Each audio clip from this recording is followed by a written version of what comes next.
नमस्कार किसान भाइयों, सीए एग्रीकल्चर यूट्यूब चैनल में आपका स्वागत है।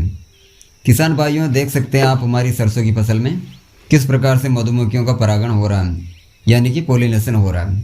इस समय ये हम अपनी सरसों की फसल में किसी भी कीटनाशक का प्रयोग नहीं कर सकते हैं, क्योंकि भगवान की दया से अभी इसमें किसी भी प्रकार का कोई रोग, कोई बीमारी नहीं है। क्योंकि जो किसान भाई अगेती बुआई करते हैं तो इससे यही फ़ायदा होता है कि इसमें बीमारियों और रोगों का अटैक कम होता है। और यदि फूल से फलियां बनते समय किसी भी बीमारी का अटैक हो जाता है तो इससे हमारी फसल प्रभावित भी हो जाती है, क्योंकि इस समय जो मधुमक्खियों का परागण कर रही होती हैं तो यह एक प्राकृतिक प्रक्रिया है। इसका होना भी हमारी फसलों में ज़्यादा ज़रूरी होता है।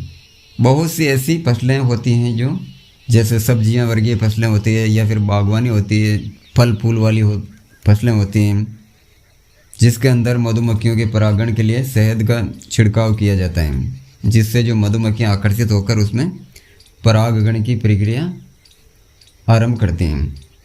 इस प्रक्रिया में जब मधुमक्खियां किसी एक फूल पर बैठती हैं तो उसके पैरों और पंखों में परागकण यानी कि छोटे छोटे परागकण चिपक जाते हैं, और जब यह उड़कर किसी दूसरे पौधे या फूल पर बैठती हैं तब यह परागकण उस पौधे अथवा फूल में चले जाते हैं और उसे निषेचित कर देते हैं।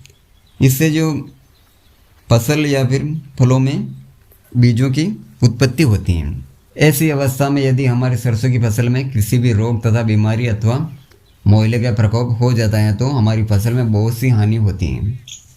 इन बीमारियों कीटों की रोकथाम के लिए हमें हल्के कीटनाशकों का प्रयोग करना चाहिए, जिससे हमारी मधुमक्खियों की यह प्रक्रिया रुके नहीं, यानी कि डिस्टर्ब ना हो।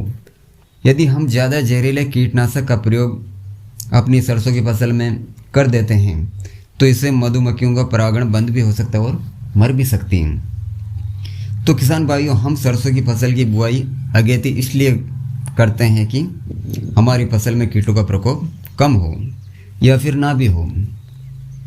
और हाँ, यदि हम सरसों की फसल में बुआई किसी कारणवश थोड़ी लेट सेट करते हैं तो ऐसी प्रजाति का चयन करना चाहिए जो कम समय में पककर तैयार हो जाती है।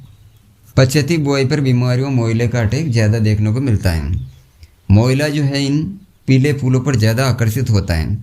जब यह इन फूलों के रंग का कोई कपड़ा या फिर ऐसी वस्तु पर भी यह आकर्षित होकर बैठ जाता है जो पीले रंग की होती है।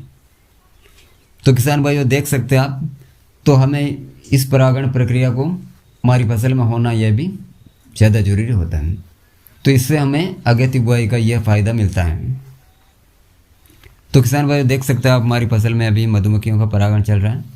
तो किसान भाइयों, कैसा लगा हमारा वीडियो? आपको अच्छा लगा हो तो हमारे चैनल को लाइक, शेयर और सब्सक्राइब जरूर करें। धन्यवाद।